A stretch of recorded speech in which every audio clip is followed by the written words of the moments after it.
नमस्कार मित्रांनो, मी active education YouTube channel मध्ये आपले स्वागत करत आहे। आपणासाठी एक महत्त्वपूर्ण ब्रेकिंग न्यूजचे स्पष्टीकरण करत आहे। आपणासाठी ही ब्रेकिंग न्यूज अत्यंत महत्त्वाची असल्यामुळे स्पष्टीकरण करत आहोत। तर चला आपला जास्त वेळ न घेता आजच्या प्रमुख बातमीचे स्पष्टीकरण करूया।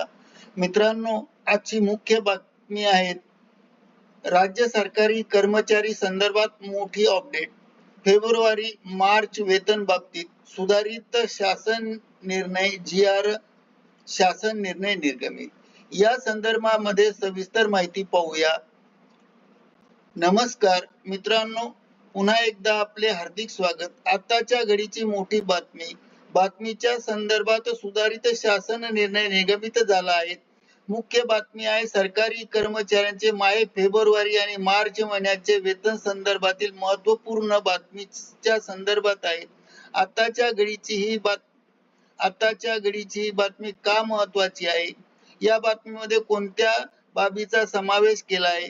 कर्मचाऱ्यांच्या फेब्रुवारी पेंडिंग मार्च वेतनाच्या संदर्भात शासन निर्णयात काय सुधारणा केल्या आहेत? कोणत्या विभागाने शासन निर्णय निर्गमित केला आहे? उपरोक्त सर्व प्रश्नांची उत्तरे जाणून घेण्यासाठी हा व्हिडिओ सुरुवातीपासून शेवटपर्यंत आवश्यक व हमखास कोठेही स्किप न करता अवश्य पहा। चला तर करूया आजच्या मुख्य ब्रेकिंग न्यूजचे स्पष्टीकरण पुढील प्रमाणे। ब्रेकिंग न्यूजचे स्पष्टीकरण करण्यापूर्वी आपण जर ऍक्टिव्ह एज्युकेशन युट्यूब चॅनलवर नवीन असाल तर चॅनलला लाईक, शेअर आणि सबस्क्राईब करायला विसरू नका। तर चला करूया आजच्या ब्रेकिंग न्यूजचे स्पष्टीकरण पुढील प्रमाणे। मित्रांनो, राज्य कर्मचाऱ्यांचे फेब्रुवारी 2026च्या पगारातून कपात होणारी रक्कम ही पगारातून संवर्ग गटनिहाय रक्कम कपात होणार आहे आणि फेब्रुवारी पेंडिंग मार्चच्या बाबतीतील ही घटना आहे। या संदर्भात वित्त विभागामार्फत शासन निर्णय सुधारित करण्यात आला आहे आणि सुधारित शासन निर्णय या व्हिडिओच्या माध्यमातून पुढील प्रमाणे जाणून घेऊया।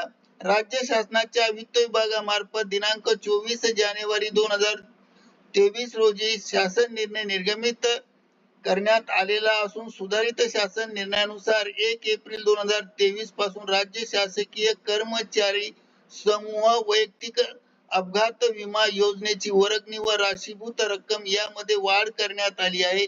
यानुसार ही रक्कम कर्मचाऱ्यांच्या फेब्रुवारी 2026च्या पगारातून खालील गटामध्ये नमूद केल्याप्रमाणे गटनिहाय वार्षिक वर्गणी कपात होणार आहे। करिता हा आपल्याकडे कपातीचा एक तक्ता दिला आहे। येथे 4 गट दिले आहेत। पहिल्या गटात अ, ब, क, ड हे संवर्ग दाखवले आहेत। विम्याची मूलभूत राशी ही दुसऱ्या कॉलम मध्ये दाखवली आहे। तिसऱ्या कॉलम मध्ये वार्षिक वर्गणी दाखवली आहे। चौथ्या कॉलम मध्ये वस्तू व सेवा कर किती लागेल त्याची माहिती दिली आहे आणि एकूण वर्गणी किती कपात होणार ही पुढच्या कॉलम मध्ये वार्षिक वर्गणी एकूण या गटात देण्यात आली आहे। यामध्ये आपण याचे वर्णन पुढील प्रमाणे करू। या मध्ये अ गटामधील कर्मचाऱ्यांना 25 लाख राशीभूत रक्कम साठी वार्षिक विमा म्हणून 750 रुपये अधिक सेवा व वस्तू कर मिळून एकूण 885 रुपये वर्गणी कपात होणार आहे। त्याचबरोबर गट ब मधील कर्मचाऱ्यांना राशीभूत विमा रक्कम 20 लाख रुपये साठी वार्षिक वर्गणी एकूण 708 रुपये इतकी कपात होणार आहे। त्याचबरोबर गट क आणि ड संवर्गातील कर्मचाऱ्यांना एकूण 15 लाख रुपये राशीभूत विमा रक्कम साठी वार्षिक वर्गणी 531 रुपये भरावी लागणार आहेत आणि फेब्रुवारी महिन्याच्या वेतनातून कपात होणार आहे आणि ही फेब्रुवारी पेंडिंग मार्च वेतनात जमा होईल। करिता ऍक्टिव्ह एज्युकेशन युट्यूब चॅनलने हा व्हिडिओ आपल्या माहितीस्तव व्हायरल केला आहे। मित्रांनो, आपणास आवडल्यास लाईक, शेअर आणि सबस्क्राईब करायला विसरू नका। धन्यवाद। Thank you very much.